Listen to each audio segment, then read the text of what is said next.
एक सच्ची घटना है।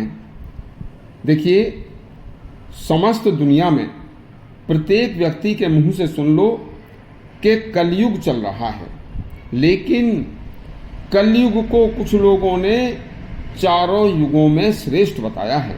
और वो कैसे, सुनिए।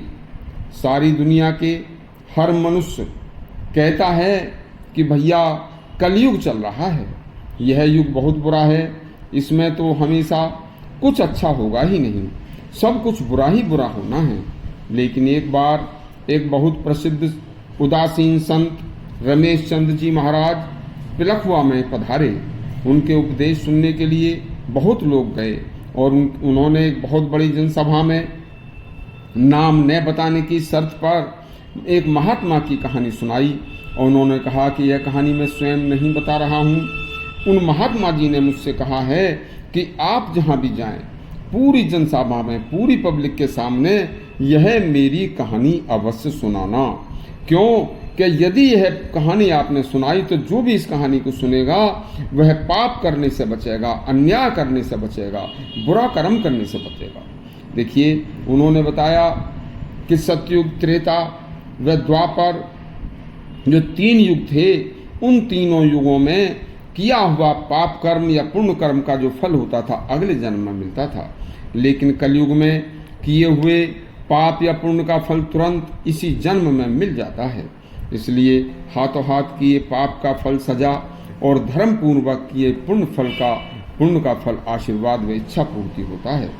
देखो, अब साधु जी महाराज जिन्होंने अपनी कहानी सुनाने के लिए कहा था वो बोलते हैं, कह रहे हैं, भैया मैं अभी कुछ दिन पहले एक सामान्य गृहस्थी व्यक्ति था तथा मेरे पास पैसे की बहुत कमी थी और मेरे कोई संतान भी नहीं थी।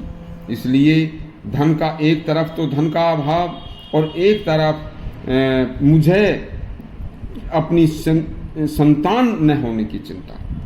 देखिए, बस उन दोनों ही गमों में मैं हमेशा डूबा रहता था। लेकिन अचानक एक दिन मेरे एक पुराने मित्र मेरी गरीबी का हाल देखकर मेरे पास आए और आकर बोले कि चलो मित्र, चिंता मत करो, आप मेरे साथ चलो, हम एक व्यापार करते हैं और उस व्यापार में पैसा मैं लगाऊंगा क्योंकि मेरे पास पैसा है। आपको तो केवल मेरे साथ रहकर कार्य करने की एवज में जो कमाई का आधा हिस्सा होगा मैं आपको दूंगा। बस नारायण की कृपा हुई, वह दोनों कार्य करने के लिए चल देते हैं। व्यापार किया, व्यापार रुई का किया तो बहुत अच्छा चला। उसमें से उन्होंने मुंबई में व्यापार के लिए अपनी रुई भेजी। जो रुई भेजी थी उसका 1 लाख रुपया उन पर बाकी रह गया था। अब वह जो 1 लाख रुपया था वह इनकी बचत का था, इनके लाभ का था। कुछ दिन बाद वहाँ से खबर, उनका तार आया कि आप अपने 1 लाख रुपए मंगा लो। दोनों बड़े प्रसन्न हुए। दोनों बोले कि चलो इस बहाने मुंबई भी देख लेंगे। और वहाँ जाकर वह 2-3 दिन होटल में ठहर कर इन दोनों ने खूब मौज मस्ती ली और सब कुछ देखा। तीसरे दिन फिर उन्होंने अपने उस व्यापारी से 1 लाख रुपए लिए, फिर होटल में आ गए कि कल वापस चलेंगे। अब मेरे मन में पाप उदय होता है, क्यों न इस मित्र को मार दूं तो ये सारे रुपए मेरे ही हो जाएंगे। ऐसा सोचकर मैं चुपचाप होटल के कमरे से बाहर गया और बाजार से विष ले आया। और रात्रि को होटल में जब दूध आया तो मैंने धोखे से अपने मित्र के दूध में जहर मिला दिया। बस थोड़ी देर में मेरा मित्र की मृत्यु हो गई। बस सुबह मैंने बहुत सवेरे ही एक किराए की कार मंगाकर उसे बीमार बताकर और कार में लिटाकर मैं उसे समुद्र के किनारे पर ले गया और वहीं गाड़ी से उतार कर मैंने मित्र को समुद्र के किनारे लिटा दिया और कार वाले को कुछ ज़्यादा पैसे देकर लौटा दिया। उसके बाद बस मैं चुपचाप वहाँ से खुश होकर और जो पैसे मेरे पास थे 1 लाख रुपए उन्हें लेकर और अपने घर को लौट लिया। जब मैं अपने घर आया तो मेरे आने का समाचार सुनकर उनके घर वाले भी मेरे पास आए। उन्होंने कहा कि भैया हमारा आदमी कहाँ है। तो मैंने उनको देखते ही रोना शुरू कर दिया कि जैसे ही हम मुंबई पहुँचे तो उसे हैजा हो गया और मैंने उनका बहुत इलाज कराया, लेकिन वह बच न सका। देखिए ये 10,000 रुपये बच गए हैं, ये आप ले लीजिए। बस वे लोग बहुत भले आदमी थे, मेरा विश्वास करके कि बेचारा अच्छा आदमी है, जो पैसे बचे थे वो भी वापस दे दिए। और बस अब क्या था, वो तो वापस चले गए। मेरे पास धन का अभाव न रहा और उस पैसे के से मैंने अपना अलग व्यापार करना शुरू कर दिया। बस 1 वर्ष पश्चात भगवान की कृपा से मेरे एक पुत्र भी पैदा हो गया।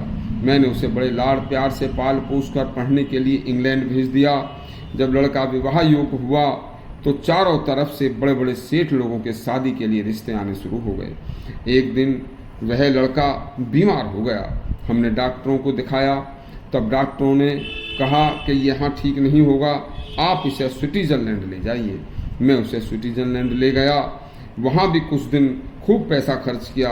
कुछ दिन बाद स्विट्ज़रलैंड के डॉक्टरों ने बताया कि अब आपका बच्चा 2 या 4 दिन का मेहमान है, आप इसे अपने देश ले जाओ। मैं रोता हुआ अपने बच्चे को अपने देश ले आया, अपने घर ले आया। अब घर आकर मैंने अपने बेटे से कहा कि बेटे आंखें खोल। लड़के ने आंखें खोल दी और बड़ी जोर से मेरी तरफ देखकर हंसा और हंसकर बोला, मित्र तुमने मुझे पहचाना नहीं, मैं तुम्हारा वही मित्र हूँ जिसे आपने मुंबई में जहर देकर मार दिया था। मैंने तुमसे अपना सारा पैसा वसूल कर लिया है, जो आपने मेरे पैसे से कमाया था वह भी मैं अपनी बीमारी पर खर्च करा लिया है। अब आपके ऊपर मेरे 500 रुपये और बचे हैं, उन्हें मेरी अंत्येष्टि में कफन और लकड़ी में लगा देना, वह हिसाब पूरा हो जाएगा। इतनी कहकर उसने प्राण त्याग दिए और मैं शमशान भूमि से ही सब वस्तु उतार कर केवल एक लंगोट बांधकर और चल दिया। अब मैं एक उदासीन संत की शरण में हूँ। मेरे पाप का फल इसी जन्म में मुझे मिल गया है। देखिए, इसलिए कलयुग सभी युगों में श्रेष्ठ है। यदि आपको यह हमारी कहानी अच्छी लगी हो तो हमारे चैनल को सब्सक्राइब करें और बेल आइकन अवश्य दबाएं, ताकि आगे भी आपको इस तरह की ज्ञानवर्धक कहानी आपके पास तक पहुंचती रहे। धन्यवाद।